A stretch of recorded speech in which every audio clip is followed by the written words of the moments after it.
베드로전서에서 베드로는 저와 여러분들을 향하여 나그네라는 정체성을 우리에게 일깨워 주었습니다. 이 나그네 그러면 굉장히 조금 불쌍한 이미지가 있을 수 있겠죠. 그런데 베드로가 말할 때 이 나그네는 결코 불쌍한 이미지를 벗어납니다. 우리는 나그네이지만 하나님께 택함 받았고 하나님께 택함을 받았다라는 것은 살아있는 부활의 그 소망이 우리 가운데 있다라는 겁니다. 이제 우리는 이 땅에서 부활의 소망을 가지고 살아가는 자들이 되었습니다. 그래서 더 이상 나그네라고 불려지기보다는 왕과 같은 제사장으로서 다시 한번 우리의 정체성을 정의 내리고 있는 것을 우리는 살펴보았습니다. 이제 우리는 왕 같은 제사장으로서 이 땅을 살아가고 있지요. 그렇기 때문에 우리는 이제는 그에 걸맞는 삶을 살아내야 된다는 겁니다. 문의는 제사장이고 왕과 같은 품격과 인격을 드러내야 됨에도 불구하고 그것을 담아내지 못한다면 하나님께서 우리를 택하시고 이끄신 그 온전한 목적에 우리가 다가서고 있지 못하고 있다라는 거죠. 그래서 우리는 하나님 앞에 왕 같은 제사장으로 하나님께서 우리를 이렇게 세우셨다는 아름다운 그 덕을 전파하고 선포하는 그 삶을 살아내야 된다라고 계속적으로 말씀하고 있습니다. 지난주의 말씀이 좀 기억나실지 모르겠습니다. 우리가 어떻게 살아내야 됩니까? 라고 할 때 베드로는 말합니다. 우리 안에 있는 육체의 정욕을 제어하고 때로는 하나님께서 세우신 모든 질서에 순종하며 무엇보다도 저와 여러분들은 행하는 모든 일에 선을 행하며 이와 같은 삶이 하나님의 아름다운 덕을 선포하며 증거하는 삶이다 라고 말씀해 주고 있지요. 그런데 오늘 말씀 18절부터 이제는 읽었던 우리 25절까지의 말씀에는 바로 하나님께서 행하신 그와 같은 삶의 아름다운 모습들, 육체의 정욕을 제어하고 모든 질서에 순종을 하고 때로는 모든 일에 선을 행하는 것이 우리의 삶의 바로 현장, 때로는 오늘 말씀에 보면은요, 일터와 같은, 직장과 같은 그와 같은 삶의 현장 속에서 어떻게 이것이 적용되어지는가라는 구체적인 그와 같은 신뢰를 들어주고 있다라는 겁니다. 오늘 말씀을 통해서 저와 여러분들은 제사장입니다. 제사장으로서 우리는 어떻게 살아야 됩니까? 라고 만든다면 하나님께서는 세 가지 우리에게 그 말씀을 전해주고 있다라는 거죠. 먼저 특별히 이 제사장이 있는 곳은 하나님의 은혜가 머무르는 곳이에요. 하나님의 은혜가 머물러야 그것이 바로 제사장으로서의 사명을 잘 감당하고 있다라는 거예요. 제사장이 있는데 하나님의 은혜하고는 전혀 상관없는 그와 같은 삶만 펼쳐지고 있다. 이것은 문제가 있다라는 거예요. 저와 여러분들이 머무는 곳은 그곳에서 바로 하나님의 은혜가 함께 머물러야 됩니다. 내가 가정에 있든 직장에 있든 교회에 있든 내가 정말로 하나님 앞에 정말로 택함받은 하나님 앞에 왕과 같은 존귀한 제사장으로서의 삶이라면 내가 있는 그곳에 하나님의 은혜가 머물러 있어야 함을 성경은 우리에게 말씀해주고 있다는 겁니다. 오늘 말씀 우리 20절 말씀 함께 읽어볼 텐데요. 다 같이 20절 말씀을 읽겠습니다. 죄가 있어 매를 맞고 참으면 무슨 칭찬이 있으리요. 그러나 선을 행함으로 고난을 받고 참으면 이는 하나님 앞에 아름다우니라. 마지막 말씀을 한번 주목해 보십시오. 이는 하나님 앞에 어떻다고요? 아름답다라는 거예요. 이 아름답다라는 것이 바로 은혜라는 단어를 사용하는 거예요. 즉 이것이 바로 하나님의 은혜가 머문다라는 거예요. 도대체 하나님의 은혜가 어디에 머무느냐라는 거죠. 18절부터 20절 그 말씀을 살펴보면 하나님의 은혜가 머무는 곳이 무엇인지를 우리에게 구체적으로 가르쳐주고 있습니다. 우리는 살다 보면 부당한 일을 당하죠. 억울한 일을 당할 때가 있어요. 말도 안 되는 일을 우리는 경험할 때가 있어요. 그때 저와 여러분들이 참아내면 바로 그 순간에 하나님의 은혜가 머문다라는 거예요. 저와 여러분들이 부당한 일 앞에서도 억울한 일 앞에서도 저와 여러분들이 인내할 때 하나님께 그 삶의 모습이 아름답다라는 거예요. 우리가 바로 이와 같은 삶을 살아내야 된다라고 성경은 말씀하고 있다라는 거예요. 참는 것이 굉장히 어려운 시대를 우리는 살아가고 있습니다. 특별히 부당한 일들을 우리가 이제 참아낸다라는 것은 굉장히 어렵죠. 오늘 말씀 18절에도 보면 사한들아 범사의 두려움으로 주인들에게 순종하되 선하고 관용하는 자들에게만 아니라 이들에게 순종하는 것은 쉽지요. 나에게 선을 베풀어 주는 주인, 나에게 관용하고 나에게 정말로 자비를 베풀어 주는 주인, 얼마나 그들에게 순종하는 것이 쉽고 기쁘겠습니까? 그런데 베드로는 말합니다. 또한 어떠한 자들에게요? 까다로운 자들에게도 그러라는 것. 이 까다로운 자들이 어떤 자들입니까? 19절에 보니까 부당하게 나에게 고난을 주는 사람들이에요. 나를 억울하게 하는 사람들이에요. 나를 힘들게 하는 사람들이에요. 이와 같은 자들에게까지도 우리가 어떻게 해요? 참아내면 그것이 하나님 앞에 아름다운 삶의 모습이 된다라는 겁니다. 너무나도 어렵죠. 잘못을 저질렀는데 내가 어떻게 그 잘못 앞에서도 참아내고 그것을 모른 척하며, 아니 그것에 내가 정말로 인내하며 버티는 것을 하나님 요구하십니까? 하나님 이것은 저에게 너무나도 가혹합니다. 어쩌면 이것이 많은 사람들이 가지고 있는 모습이지요. 그런데 주님께서는 말씀하고 있다는 거예요. 그럼에도 참아낼 때 바로 그 순간에 하나님이 아름답고 바로 그 순간에 하나님의 은혜가 그 사람에게 또 그 상황 가운데 머무른다라고 분명히 말하고 있다라는 거예요. 그런데요, 참는 것도요, 두 가지가 있어요. 하나는 뭐냐면은 우리가 부당하고 억울하게 나에게 하는 사람, 까다롭게 대하는 사람에게 참아낼 때 어떤 사람에게 참아냅니까? 무서운 사람, 그치요? 나에게 더 큰 해를 가할 수 있는 사람, 더 큰 힘을 가지고 있는 사람, 그들은 두렵지요. 무섭지요. 그러니까 그냥 억울해도 참아내는 거예요.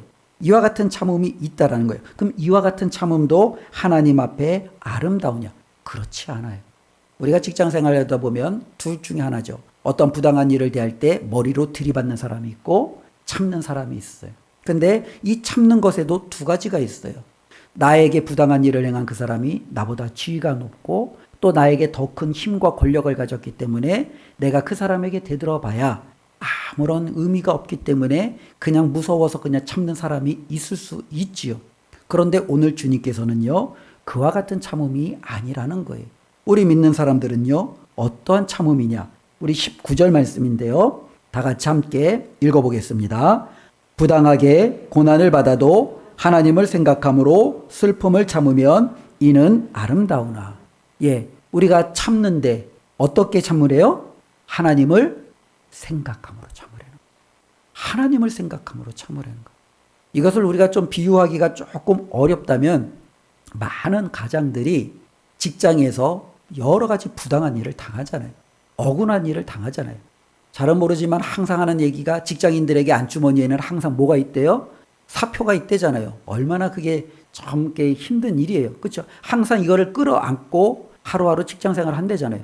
그런데 이 사표를 내던지고 싶고 때로는 나에게 부당하게 한 그 상사에게 들이받고 싶은 마음이 얼마나 많겠어요. 그런데 많은 가장들이 때로는 직장인들이 참아내요. 왜 참아내죠? 가족을 생각하잖아요. 자녀를 생각하잖아요. 때로는 자신의 삶을 바라보는 수많은 자기가 책임져야 될 사람들을 생각하면서 참아내잖아요. 세상 속에서도 그렇게 살아가는 사람들이 많이 있다라는 거예요. 그러면 우리도 그와 같은 것으로 우리도 참아내느냐? 아니라는 거예요. 우리 믿는 사람들은요, 그것보다도 더 우선되는 우리가 생각해야 될 분이 있다라는 거예요. 누구를 생각하라는 거예요? 하나님을 생각하라는 거예요. 내가 지금 부당한 일을 당해서 너무나도 억울한데, 힘든데, 정말로 말도 안 되는데, 나도 정말로 이 부분에 있어서 뭔가 하고 싶은 말이 많은데, 하나님을 떠올리면서 참아낼 줄 아는 것. 이것이 바로 저와 여러분들이 이 땅에서 살아가야 될 삶의 모습이라는 거예요. 제사장으로서 살아간다라는 것이 굉장히 힘들고 어렵지요. 내가 제사장이 아니라면, 내가 그리스도인이 아니라면, 성도가 아니라면 내가 정말로 세상 사람들처럼 똑같이 나도 그냥 해버릴 수 있을 것 같은데, 내가 제사장이기에, 내가 하나님의 자녀이기에, 내가 믿음을 가졌다라는 이와 같은 놀라운 소망이 있기에 참아내는 그 하나님을 바라보면서 버텨내는 그 믿음을 하나님께서는 우리에게 요구해 주고 있다라는 겁니다. 특별히 우리가 이와 같은 참아내는 것은요, 그래도 조금 나은 것 같아요. 18절에 보면 사환들아, 그런데 이제 종들이죠. 종들아. 조금 더 우리가 평범하게 번역을 하면 노예들아 라고 말할 수 있겠지요. 종이나 노예나 이 사화는요, 사회적으로 아무런 권리가 없어요. 신분적으로 그 당시에 이들은요, 그 어떤 것도 내세울 것이 없어요. 모든 삶이 무력할 수밖에 없어요. 그들이 만일 무언가 하려고 해도 할 수 있는 것이 많이 없지요. 많은 이들이 그들을 정말로 이렇게 하찮게 보잘것없게 치부하는 것이 너무나도 당연해요. 당하는 입장에서는요, 너무 힘듭니다. 너무 괴롭습니다. 도대체 이것의 끝이 언제인지 알 수 없기 때문에 그들에게는요, 그 어떠한 미래에 대한 소망도 갖지 못한 채 하루하루 버틸 수밖에 없을 것 같아요.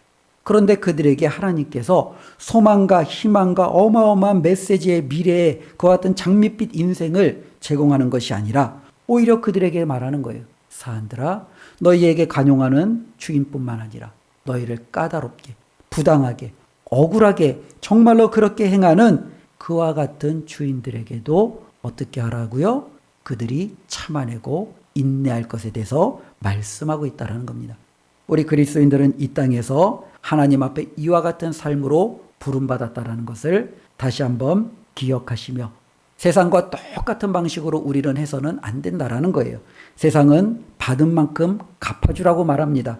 세상은요, 정말로 부당한 일이 있으면 당장 때려치우라고 말합니다. 당장 벗어나라고 말합니다.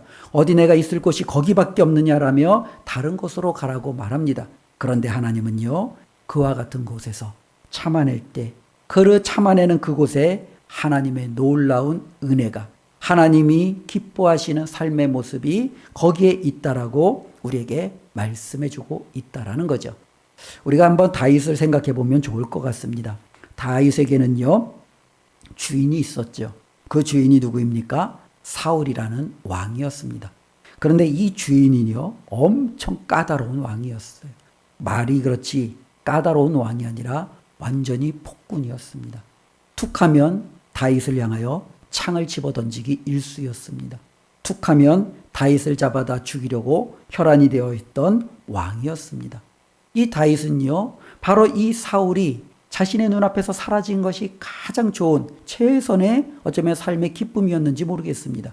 그리고 그는요, 그러한 기회를 여러 번 얻게 되었습니다. 손만 뻗으면 그 자신의 원수 같은 그 주인의 목숨을 빼앗을 수 있는 여러 번의 기회도 그는 가지고 있었습니다. 그런데 다윗은 어떠합니까? 참아내는 거예요. 버티는 거예요. 억울한 일을 당했는데, 내가 정말로 왕에게 죽일 일을 당하지 않았는데, 내가 왕에게 모함 일을 받을 만한 그런 어떤 일도 행하지 않았는데, 내가 한 것은 왕의 말에 충성했고 왕이 보낸 것에서 최선을 다해서 가장 좋은 결과를 만들어냈음에도 불구하고 그 사울이 나를 죽이려고 했을 때 그는요, 그 왕에게 대들지 않았다라는 거예요. 자신의 삶 속에서 여전히 최선을 다하며 참아내며 인내하는 바로 그 모습을 보입니다. 억울함을 당했을 때 그는 묵묵히 광야에서 견뎌내는 거예요. 이방인이 되어서 그곳에서 하나님 바라보며 그는 자신의 그 억울함을 하나님 앞에 호소하며 그 상황을 그는 이겨내는 거예요. 바로 그것이 우리 하나님 앞에 아름다운 삶의 모습이었습니다. 저와 여러분들의 삶의 모습도 하나님 앞에 이와 같기를 바랍니다. 우리가 직장에서 부당한 일을 당할 때 정말로 나 홀로 정말로 아무도 보이지 않는 곳에서 그 모든 부당한 일을 마음에 새기고 다시 한번 하나님을 생각하며 힘을 내려고 다시 한번 결단하고 일어서는 그 모습이 우리 하나님이 보실 때 너무나도 귀하고 아름다운 모습이라는 겁니다. 우리가 이렇게 살아내는 것이 하나님께서 우리에게 그리스도인으로서 삶의 모습을 허락하셨다는 것을 꼭 기억하셨으면 좋겠습니다. 특별히 우리가 이와 같은 삶은 쉽지가 않은 삶이에요. 어려운 삶이에요. 왜냐하면 하나님께서 우리에게 주신 하나님의 삶의 모습은 세상의 방식하고는 전혀 반대되는 것이기 때문에 그래요. 세상에서는 메시아를 기다릴 때 천군 천사 아니면 엄청난 권력과 휘황찬란한 많은 정말로 그와 같은 엄청난 힘을 가지고 등장하는 메시아를 기대했지만 하나님이 보내신 메시아는 맑고 가장 초라한 아무 사람도 관심이 두지 않는 그와 같은 곳에 한 아기를 통해서 메시아를 우리 가운데 보여주셨습니다. 예수님께서는 구원자가 되셔서도 사람들이 기대하는 엄청난 무력을 동원하여 세상을 전복하는 것이 아니라 섬기는 자로, 낮아지는 자로, 가장 정말로 겸손한 자로 사람들의 팔을 씻기시며 세상 사람들의 사고방식하고는 전혀 다른 방식으로 자신의 구원을 이루어 가셨습니다. 바로 우리 하나님께서 이루신 방식은 세상의 방식하고는 너무너무 달라요. 그러니 우리는 오늘 베드로가 하나님의 말씀을 전해준 이 방식이야말로 하나님께서 우리에게 보여주시는 방식임을 우리는 다시 한번 생각해 보아야 된다는 겁니다. 그래서 베드로는 한 걸음 더 나아갑니다. 우리가 바로 이와 같은 제사장으로서의 삶을 살아가야 되는 이유가 있죠. 우리 21절인데요. 함께 읽어보겠습니다. 이를 위하여 너희가 부르심을 받았으니 그리스도도 너희를 위하여 고난을 받으사 너희에게 본을 끼쳐 그 자체를 따라오게 하려 하셨느니라. 예, 우리가 부르심을 받았어요. 무엇을 위하여? 이를 위하여. 그러니까 이를 위하여가 뭐예요? 방금 위에 우리가 읽은 말씀이에요. 부당한 고난을 당해도, 까다로운 상사와 주인을 만나도 그 앞에서 참아내는 것, 하나님을 생각함으로 견뎌내는 것, 이를 위하여 우리가 어떻게 해요? 부름을 받았다라는 거예요. 그러니 당연히 우리가 이와 같은 삶을 살아내라는 거죠. 그렇다면 우리가 이와 같은 삶을 살아내도록 하나님께서 부르셨는데 하나님이 우리만 그렇게 살아라 라고 말씀하지 않았다라는 거예요. 먼저 하나님이 친히 이와 같은 삶이 어떠한 삶인지 우리에게 보여주셨어요. 바로 예수 그리스도를 통해서 불의를 당하고 부당함을 당하고 억울함을 당하고 까다로운 사람을 만났을 때 어떻게 대하는 것이 그리스도의 삶인지 우리 주님께서 저와 여러분들에게 보여주셨다라는 거예요. 방금 읽은 말씀 보십시오. 우리 주님께서 저와 여러분들에게 본이 되셨잖아요. 23절에 어떻게 본이 되셨는지 함께 읽어보겠습니다. 욕을 당하시되 맞대어 욕하지 아니하시고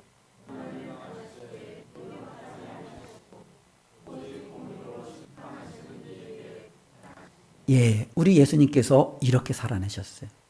욕을 받으실 때 맞서서 욕하지 않으셨어요. 누군가가 주님을 박해하고 핍박하고 고난을 주고 함부로 대할 때 우리 주님께서는요, 그들을 위협하거나 협박하거나 주님이 가진 힘으로 그들을 응징하지 않으셨어요. 우리 주님은 어떻게 하셨습니까? 그 모든 것을 참아내셨어요. 때리면 맞으셨어요. 침을 뱉으면 그것을 당하셨어요. 욕을 하면 그 욕을 먹으셨어요.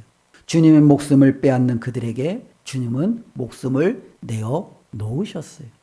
어느 것 하나 우리 주님께서는 그들이 행하는 그 모든 일들에 대해서 이건 아니야 라고 하며 반기를 들고 힘을 가지고 권력을 가지고 그들에게 맞서 싸우지 않으셨다라는 거예요. 고난 앞에서도 그분은요, 위협이나 포복이 아니라 그 모든 것을 참으시며 그 모든 것을 감내하셨다라는 거예요. 우리 주님께서 우리에게 이와 같은 본을 보여주셨어요. 그리고 우리에게 말하는 거예요. 이제 우리가 본을 보이신 그 주님의 삶을 우리도 살아내야 된다라는 거예요. 자, 그리스도인의 삶이 쉽습니까? 어렵습니까? 너무너무 어렵지요. 하나님, 이러다가 정말로 화병 나는 거 아니에요? 하나님, 어떻게 이렇게 살아갈 수 있어요? 많은 사람들이 그럴 수 있을지 모르겠습니다. 그러나 우리는요, 이 모든 것을 맡겨도 오히려 우리가 이 맡긴 것이 저와 여러분들에게 훨씬 더 큰 유익으로 다가옴을 성경은 말씀해 주고 있습니다. 방금 읽은 23절 마지막 부분에 보면 우리 주님께서 욕을 당하셨어요.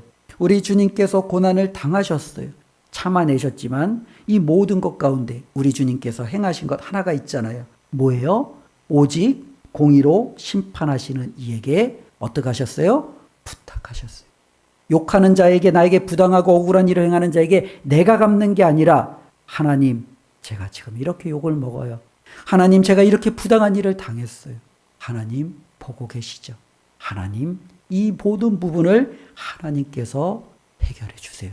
이게 바로 우리 주님께서 하나님 앞에 정말로 보였던 반응이라는 겁니다. 우리가 살아가야 될 부분이 바로 여기에 있다라는 거예요. 우리도 부당한 일을 당하면 마음이 아프지요. 우리의 삶의 하루 리듬이 무너지죠. 때로는 정말로 내가 이렇게 살아가야 되는가 너무너무 한탄스럽지요. 그런데 실질적으로 보면은요, 다윗은 이것보다도 더 엄청난 어려움을 삶을 살았잖아요.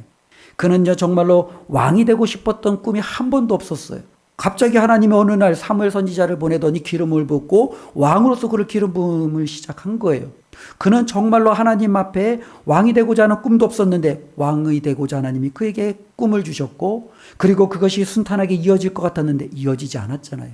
사울이 그를 죽이려고 했기 때문에 그는 일상이 광야에서 추위에 떨며 낮에는 더위에 정말로 몸부림치며 살아갈 수밖에 없었습니다.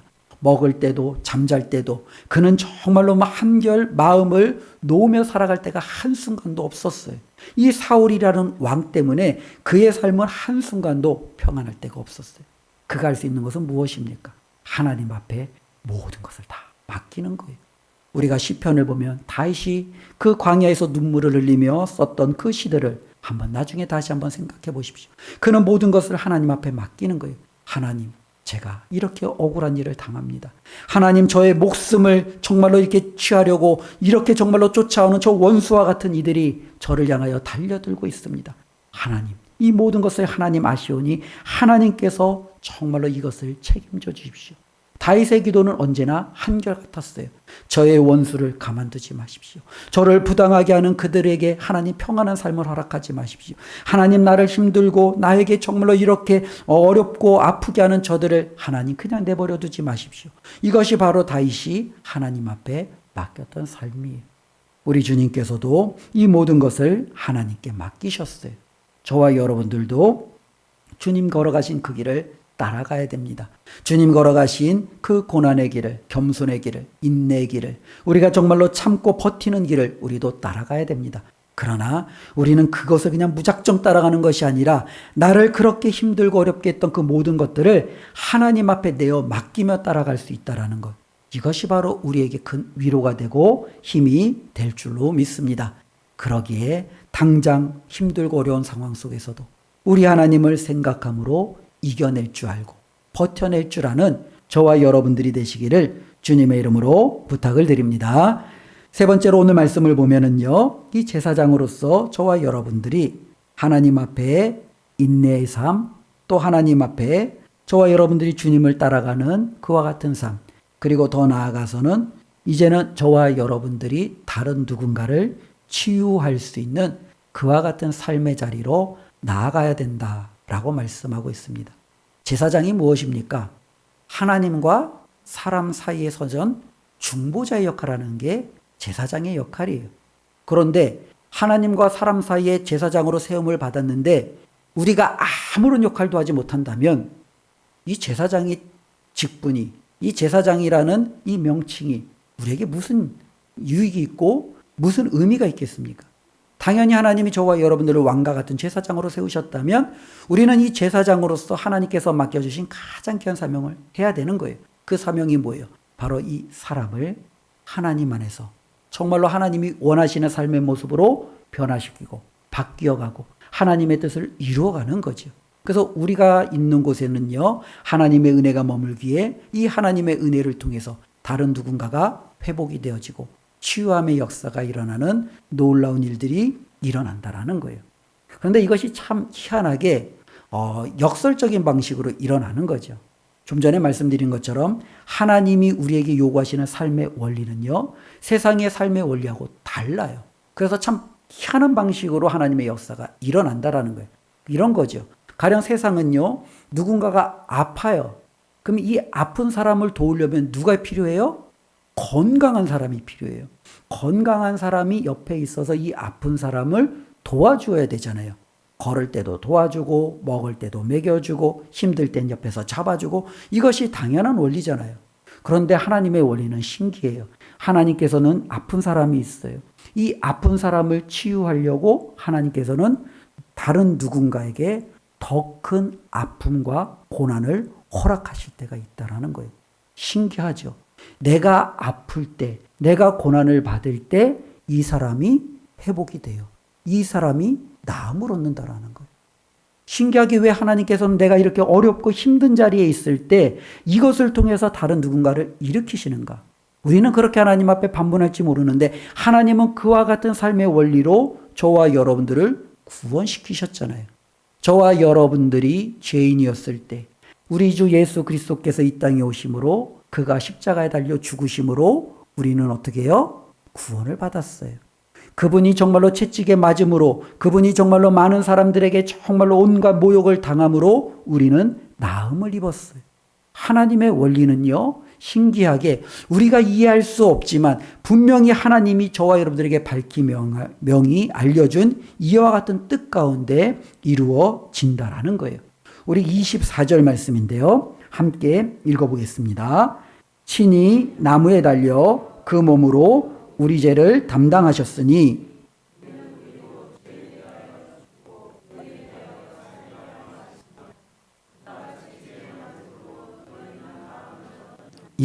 예수님이 채찍에 어떻게 해요? 맞음으로 어떤 일이 일어납니까? 저와 여러분들이 나음을 입었다는 거예요. 이게 굉장히 정말로 역설이죠. 어떻게 하나님께서는 정말로 그 사람이 상처를 받고 그 사람이 고난을 받고 그 사람이 아픔을 받았는데 그것을 통해서 옆에 있는 사람이 나음을 얻을 수 있는지, 이와 같은 방식을 하나님은 택하셨는지 우리는 정말로 이 부분에 대해서 아무리 이해하려고 해도 어려울 수 있어요. 그런데 하나님이 바로 그 자리로 저와 여러분들을 불러주셨다라는 거예요. 저와 여러분들이 예수님처럼 상처받고 고난받고 아픔받을 때 내 옆에 있는 그와 같은 사람들이 도리어 치유와 회복의 놀라운 은혜를 입는다라는 거예요. 우리는 이런 예를 우리는 이렇게 한번 생각해 볼 수 있겠죠. 직장에 갔는데 오늘따라 직장 상사가 굉장히 기분이 안 좋은 것 같아요. 성격도 그렇게 좋은 사람이 아닙니다. 갑자기 그냥 별것 아닌 것 같고 꼬투리를 잡아대더니 가시돋친 말을 쏟아내기 시작합니다. 너무너무 힘이 드는 거예요. 너무너무 나를 괴롭게 하는 거예요. 도대체 왜 내가 이런 이야기를 듣고 있어야 될지 힘들고 괴로운 거예요. 그러던 순간에 내 아래에 있는 사람을 보니 어처구니 없는 일을 행하고 있는 거예요. 그러면 일반적으로 어떤 일이 일어납니까? 그래, 너 오늘 잘 걸렸다. 내가 그렇지 않아도 정말로 이 마음이 뒤숭숭해서 정말로 뭔가 이것을 풀어야 되는데 마침 그 눈앞에 보이니 어떻게 합니까? 이 모든 것을 쏟아붓기 시작합니다. 그날 그 직장은요, 분위기가 어떨까요? 그 사람들의 마음들은 어떨까요? 아마 모두가 지옥과 같은 그와 같은 그 공간 속에서 그 삶을 살아가야 되지 않겠습니까? 그런데 저와 여러분들이 제사장으로서의 직무를 감당하는 거예요. 상사에게 그 온갖 욕설을 받았는데, 그리고 내 아랫사람을 보니까 정말로 말도 안 되는 행동이 있어서 그것을 쏟아붓고 싶은데 내 안에 정말로 이 모든 것을 삭히는 거예요. 내 마음이 문드러지는 거죠. 너무너무 괴로운 거예요. 힘든 거예요. 나 혼자 이 아픔을 다 떠안고 있기에는 너무나도 정말로 하나님 앞에 힘들어서 하나님을 향한 원망의 소리가 나오기도 해요. 그럼에도 하나님께서 나에게 주신 사명이겠거니 하고 하나님을 생각하며 그 모든 것을 내가 삭혀버립니다. 내 마음은 병들었는지 모르지만, 내 삶은 힘들었는지 모르지만 더 이상 상사로부터 왔던 그 가시돋친 말이 나를 통해서 내가 일하는 다른 사람들에게 퍼져가지 않잖아요. 그들의 마음에 상처를 주지 않잖아요. 그들은 오늘 하루 기쁨으로, 그들은 오늘 하루 자신들이 가지고 있는 그 평상시의 컨디션으로 일을 해나가고 자신들의 삶을 살아갈 수 있잖아요. 그리스도인의 삶은 바로 이와 같다라는 거예요. 어쩌면 내가 그 모든 고난을, 그 모든 고통을 감내함으로 다른 누군가도 아파야 되는 그 순간들을 저와 여러분들이 막아주는 거죠. 저와 여러분들이 그것을 대신 우리가 해주는 거죠. 이와 같은 사명을 하나님께서 위에서 저와 여러분들에게, 우리에게 이 왕과 같은 제사장의 직분을 주셨다라는 것. 이것이 바로 우리가 오늘 말씀을 통해서 꼭 기억하셔야 될 내용이라는 겁니다. 그렇게 될 때 하나님께서 저와 여러분들에게 놀라운 은혜를 부어주실 줄로 믿습니다. 방금 읽었던 24절의 마지막, 그가 채찍에 맞음으로 너희는 나음을 얻었나니. 우리 예수님께서 대신하여 정말로 고난을 받으심으로 우리가 나음을 얻었다면, 저와 여러분들이 누군가를 대신하여 참아내고 인내하고 견딘다면 우리를 대신하여 다른 누군가가 나음을 얻을 거예요. 내 가족이, 나와 함께하는 동료들이, 내가 사랑하는 그 누군가가, 내 이웃들이 저와 여러분들의 삶을 통해서 그들이 나음을 얻는 놀라운 역사가 이루어질 줄로 믿습니다. 바로 이것을 위해서 부름받았다는 것을 기억하시며 하나님 앞에 우리의 삶을 다시 한번 되돌아보는 귀한 시간 되기를 바랍니다. 오늘 말씀의 결론을 내리겠습니다. 하나님께서 저와 여러분들을 부르셨습니다. 부르신 데에는 분명한 목적이 있겠죠. 편안해라. 저와 여러분들이 이제는 대접을 받아라. 하나님께서 이를 위해서 우리를 부르시지 않으셨다라는 거예요. 하나님이 우리를 부르신 것은요, 예수 그리스도의 본을 따르라는 거예요. 치열한 삶의 현장에 들어가 하나님의 아름다운 덕을 선포하라는 거예요. 어떻게요? 부당하고 억울하고 까다롭고 말도 안 되는 상황 속에서도 묵묵히 견뎌내고 그 견뎌냄을 통해서 다른 누군가에게 하나님의 은혜가 하나님의 정말로 원하시는 그 축복이 임할 수 있도록 저와 여러분들을 이 자리로 불러주셨다라는 거예요.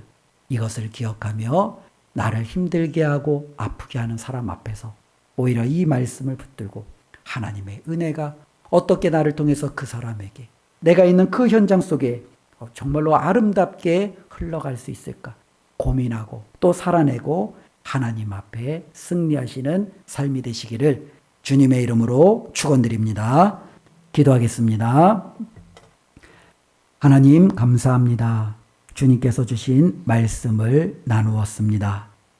하나님, 우리는 편안하고 안락하고 대접받는 삶을 원합니다.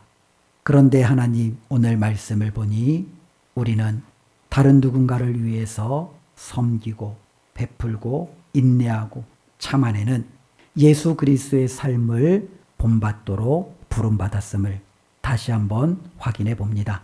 힘들고 어려운 길이지만 걸어갈 수 있도록 하나님 우리에게 믿음을 주시옵소서. 감당할 수 있는 힘을 주시옵소서. 그리하여 하나님, 우리 한 사람 한 사람이 머문 자리가 하나님의 은혜가 머문 자리가 되게 하시고 하나님의 놀라운 치유의 역사가 회복의 역사가 일어나는 자리 되게 하여 주시옵소서. 예수님의 이름으로 기도드리옵나이다. 아멘.